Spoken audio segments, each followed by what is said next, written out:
Welcome to a new video. আজকে মহামান্য হাইকোর্টে ডিএলএড 23-25 সংক্রান্ত মামলার ফাইনাল জাজমেন্ট ছিল, অর্থাৎ ফাইনাল রায় চলে এসেছে, কেস ডিসপোজ হয়ে গেছে। তো আজকে মহামান্য আদালতে কি কি ব্যাপার নিয়ে নির্দেশ দেওয়া হয়েছে এবং কি কি ব্যাপার বলা হয়েছে 23-25 সংক্রান্ত ব্যাপারে এই ভিডিওর মাধ্যমে আপনারা জানতে পারবেন। দেরি না করে শুরু করা যাক। অবশ্যই চ্যানেলটিকে সাবস্ক্রাইব করে রাখুন, যারা ফেসবুক থেকে দেখছেন পেজটিকে ফলো করে রাখুন। রাজ্যে প্রাথমিক শিক্ষক নিয়োগ প্রক্রিয়া যেটা 2025 নিয়ে কিন্তু এই ব্যাপারটা চলছিল, অর্থাৎ এদের যেসব ক্যান্ডিডেট ছিলেন আর কি 23-25-এর, তো এরা পার্টিসিপেট করতে চেয়ে মামলাটি করেছিল, কারণ তাদের যে ফাইনাল ইয়ার রেজাল্ট সেটা বের হয়নি, অর্থাৎ ডিএলএড 23-25 ব্যাচ।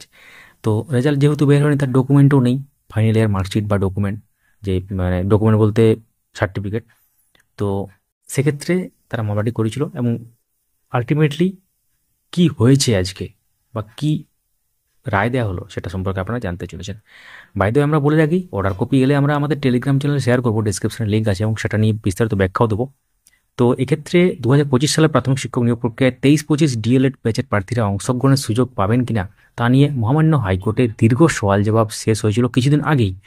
মাননীয় বিচারপতি বিভাস পট্টনায়কের এজলাসে এই মামলার শুনানি সম্পন্ন হওয়ার পর রায় কিন্তু রিজার্ভ রাখা হয়েছিল, যেটা অলরেডি আমরা জানিয়েছি। হাজার হাজার চাকরি প্রার্থীর নজর ছিল আদালতের চূড়ান্ত রায়ের দিকে। তো আপাতত এই যে মামলাটা সেটা কিন্তু খারিজ হয়ে গেল বা ডিসপোজ হয়ে গেল। আবেদনকারীর দাবি ছিল অর্থাৎ 23-25 ব্যাচের এই নিয়োগ প্রক্রিয়া অংশগ্রহণ করতে দিতে হবে, তাই বিজ্ঞপ্তিকে খারিজ করুক মহামান্য হাইকোর্ট। তো মহামান্য আদালতের শুনানিতে উঠে আসা কিছু মূল বিষয়। মহামান্য হাইকোর্টে 14 নম্বর কোর্টে এই মামলার শুনানি চলে। একদিকে ছিলেন 23-25 শিক্ষাবর্ষের ডিএলএড প্রার্থীরা, যারা আসন্ন নিয়োগ প্রক্রিয়া অংশ নেওয়ার দাবি জানিয়েছেন। অন্যদিকে প্রাথমিক শিক্ষা পর্ষদ এবং 2022 সালে টেট উত্তীর্ণ প্রার্থীদের একাংশ, যারা এর বিরোধিতা করছেন, মানে ক্যান ফাইল করে 2022 টেট উত্তীর্ণ একাংশ কিন্তু জয়েন হয়েছিল এর মধ্যে। তো মামলাকারীর পক্ষে সওয়াল ও যুক্তি কী ছিল? মামলাকারীদের হয়ে আইনজীবী সাবির আহমেদ একাধিক জোরালো যুক্তি পেশ করেন। তার মূল বক্তব্য ছিল, মহামান্য সুপ্রিম কোর্টের নির্দেশে, যেটা প্রেক্ষিত মহামান্য সুপ্রিম কোর্টের নির্দেশ অনুসারে, যে রাজস্থান হাইকোর্টের প্রসঙ্গ টেনে তিনি যুক্তি দিয়েছিলেন, বিএড ডিগ্রি বাতিলের সুপ্রিম কোর্টের নির্দেশটি প্রসপেক্টিভ এফেক্ট, অর্থাৎ ভবিষ্যতের জন্য প্রযোজ্য হওয়া উচিত, অতীতের জন্য নয়। তো এক্ষেত্রে তাছাড়াও কিন্তু অনেক আর্গুমেন্ট হয়, যেটা টেট সার্টিফিকেটের বৈধতা। যখন মামলাকারীরা টেটে উত্তীর্ণ হয়েছিলেন তখন তাদের বিএড ডিগ্রি ছিল, বর্তমানে তারা ডিএলএড যোগ্যতা অর্জন করেছেন, তাই তাদের অর্জিত টেট সার্টিফিকেট বাতিল করা অযৌক্তিক তিনি বলেন।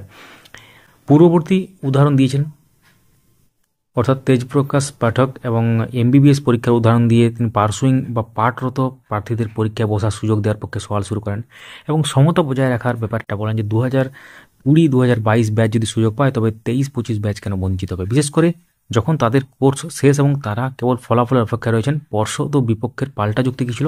প্রাথমিক শিক্ষা পর্ষদের হয়ে সিনিয়র অ্যাডভোকেট সুবীর সান্যাল এবং বিপক্ষের আইনজীবীরা মামলাকারীদের দাবির বিরোধিতা করে বলেন, কোভিড পরিস্থিতির বিশেষ ছাড়। পর্ষদের মধ্যে 2020-22 ব্যাচকে মহামান্য সুপ্রিম কোর্ট কোভিডের কারণে উদ্ধৃত এক বিশেষ পরিস্থিতিতে ছাড় দিয়েছিলেন। সেই পরিস্থিতি 23-25 ব্যাচের জন্য প্রযোজ্য নয়।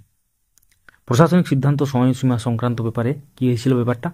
নিয়োগের নোটিফিকেশন নির্দিষ্ট সময়সীমার মধ্যে যোগ্যতা অর্জন করার বিষয়টি একটি প্রশাসনিক সিদ্ধান্ত, সেই নিয়ম মেনেই নিয়োগ প্রক্রিয়া চলা উচিত। এবং টেটের বৈধতা নিয়ে যখন প্রশ্ন ওঠে, অর্থাৎ মামলা চলাকালীন টেট সার্টিফিকেট বৈধতা নিয়েও প্রশ্ন তোলা হয় এবং এজলাসে অনেক বাক্য বিনিময় হয় এবং অন্য বিভিন্ন ধরনের পর্যবেক্ষণ সামনে আসে। শুনানি চলাকালীন আদালতের পরিবেশ বেশ কিছুটা উত্তপ্ত হয়ে ওঠে। এর আগে আপনারা দেখেছেন যে আইনজীবী ফিরদৌস শামীম উপস্থিত হয়ে পর্ষদের আইনজীবীর ভূমিকা নিয়ে প্রশ্ন তুললে দুই পক্ষের মধ্যে বাদানুবাদ হয়। অন্যদিকে আইনজীবী চতুর্বেদী বিপক্ষের যুক্তিকে সমর্থন জানিয়ে ঝাড়খণ্ড টেট মামলার উদাহরণ পেশ করেন। অর্থাৎ আলটিমেটলি কি হলো, এক্ষেত্রে যে ব্যাপারটা উঠে এলো সেটা আপনারা জানতে পারলেন। অর্থাৎ এই মামলা কিন্তু খারিজ হয়ে গেল, অর্থাৎ তারা যে আবেদন জানিয়েছিল যে তাদেরকে বসতে দেওয়া হোক, সেটা কিন্তু তাদের দিকে রায়টা গেল না। অর্থাৎ তাদের ক্ষেত্রে খারাপ খবর, 23-25 ব্যাচ ডিএলএডদের খারাপ খবর নতুন নিয়োগে পার্টিসিপেশন নিয়ে। এখন এই মামলার পরেও কি আবার অন্যদিকে মামলা মোড় নিতে চলেছে বা অন্য বেঞ্চে যেতে চলেছে? তার জন্য আমাদের চ্যানেলে চোখ রাখুন, সঙ্গে থাকুন, দেখতে থাকুন। ধন্যবাদ।